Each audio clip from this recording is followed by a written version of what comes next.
Hello and welcome to another video in the waterway mapping series. This is a bit out of the scope that I had planned because I want to tell you about a discovery I made on the 9th of July.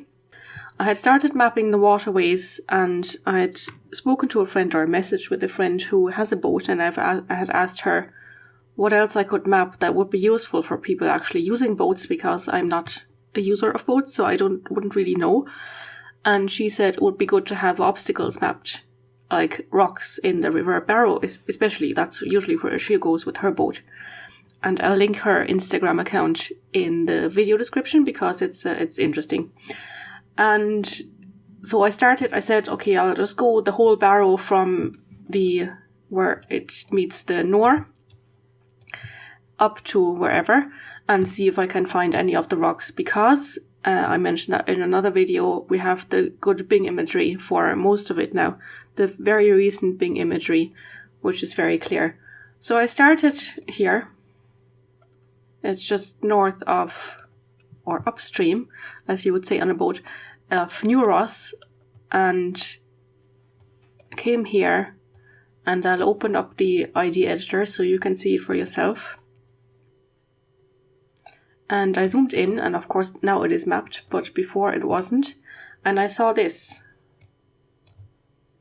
here, and I hope you can see it as well. It's clearly a boat or a ship. I hadn't really paid that much attention to its length, but then I got texting with an underwater archaeologist, and I did actually measure it in JOSM, where it's a bit easier. You can just draw a line from there to there, the hull to the whatever it's called, and it's about 25 meters long. So it's quite a significant length for a boat or a ship. So I mapped it as a shipwreck, which you can do. Here are the tags that you need. Historic equals wreck, which is for the historians amongst you interesting, but it is of course also very important to map it from a nautical point of view, because it is an obstacle and it could lead to other ships or boats sinking, which we don't want. So you use the C mark type wreck, and I only mapped very basic stuff, and I'm going to add a few more. I then, when I had spoken to the underwater archaeologist, he said to report it to the department, and when archaeologists say the department, they mean the Department for Heritage. So I did that. And Carl Brady, who's responsible for shipwrecks there in the department, got back to me this morning and said, yes, this is a shipwreck, and he had even more details on it. So it's the Tesnes, and it sank on the 22nd of August 1929. The whole crew was saved, so nobody died. It's not that tragic. And it was a 3-mast schooner. I've done some more research on this shipwreck now using the newspaper archive. I tried the Irish newspaper archive first. I didn't really find an awful lot there. So then I invested £19.50 or something to get access to the British newspaper archive, where I found a lot more. And the most detail I think I found in the Wicklow People, because they published on the 24th of August, which was the Saturday, and in the Dundee something. Most of the newspapers published on the Friday, the 23rd of August, so they didn't have an awful lot of detail, and newspapers who published a day or some days later than that had a bit more details. So I'll read you what I found in the Wicklow People. Schooner sinks. On Wednesday evening, the 3-masted schooner Tresnes sank in the River Barrow, 2 miles north of New Ross. She was chartered by Mr. Dixon and in charge of Mr. Simmons, and was going up the river to St. Mullins for a load of timber to take to England. On Tuesday evening she stopped near Rosemount and intended to proceed through the ferry bridge next morning. That night during high water her keel caught on a rock, and when the tide ebbed her forepart took a list. On Wednesday evening she sank, leaving only a few feet of her masts over the water. Up to the time of writing it is not known whether she can be refloated or not. So this one doesn't say anything about the crew, but most of the newspapers did say the crew is safe. One made the point of saying that it was a British crew, out of 17 newspapers that I found. So 17 newspapers, at least, reported about this happening. And you see there, they spell Tresness different. 2 newspapers spelled it that way. It's all recorded on Wiki Data now. I have added all the sources and all the details on Wiki Data, apart from who chartered it and who was the captain, because I couldn't find how to do that. But that's quite a bit of information. So we know when it was, when it sank. So we can add this here. You can see it's rec:_date_sunk. So we'll go for a name. Highlight this, add the name, so Tresness, and it's actually named, I presume, after an archaeological site on the Orkney Islands, a chambered cairn on Orkney, because there is such a thing called Tresness. It's spelled in 2 words, in 2 separate words, but that's the only reference I could find. So that's what it's named after, I presume. So I could actually add the etymology as well.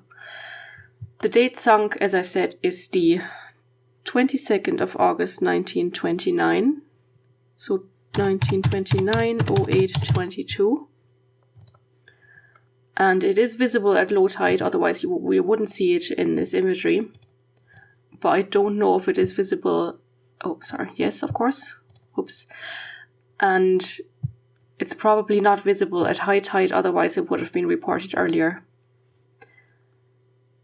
And I have created a Wiki Data entry for it as well. For the wreck, not for the ship. Oh, Tresness. It's called Tresness. Oops. So Tresness, so I better correct that. Wiki Data entry is here then. And what else can we do? It's not a tourism attraction. Yeah, well, hopefully I can find out more about this stuff here. Yeah, and if you look closely here, there's a blob here, which I think might be a buoy. A green one.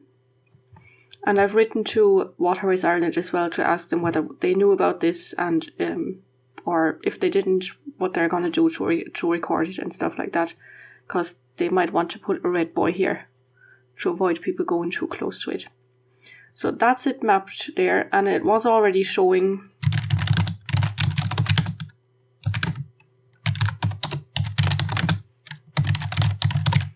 It was already showing on Osmond in the nautical map style, and I've changed that comment here, and I'm using hashtag waterways for all my waterways mapping that I'm doing the last, 4 days maybe. There's a lot to do. And sources, Wiki Data, where I put them myself, and upload.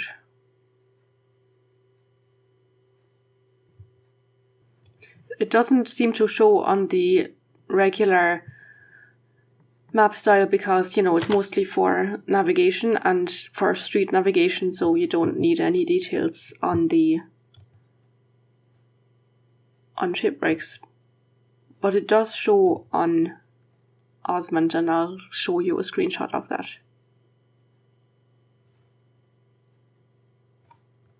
In case you couldn't read that from my expressions, I'm very excited to have found this. It's my first shipwreck, and you don't find those all the time. There are a couple more, I'd say, that you might be able to find, but it's my first one, and I didn't expect it. I was just looking for rocks, so that's pretty good. And the size, 25 meters, it's quite substantial. I want to thank my mother for planning a boat trip in Ireland next year, which started the whole mapping of waterways off. And I also want to thank Caroline for suggesting that I map obstacles. Big thanks also to Bing for providing us OpenStreetMappers with the imagery that they do. And to Jimmy Lenihan and Carl Brady, underwater archaeologists, and Malcolm Noonan for providing me with the quote for the press release. And everybody else who listens very patiently to all my ramblings on about all my mapping and my discoveries that I make during my mapping. Dankeschön and Gormile Mahagaf.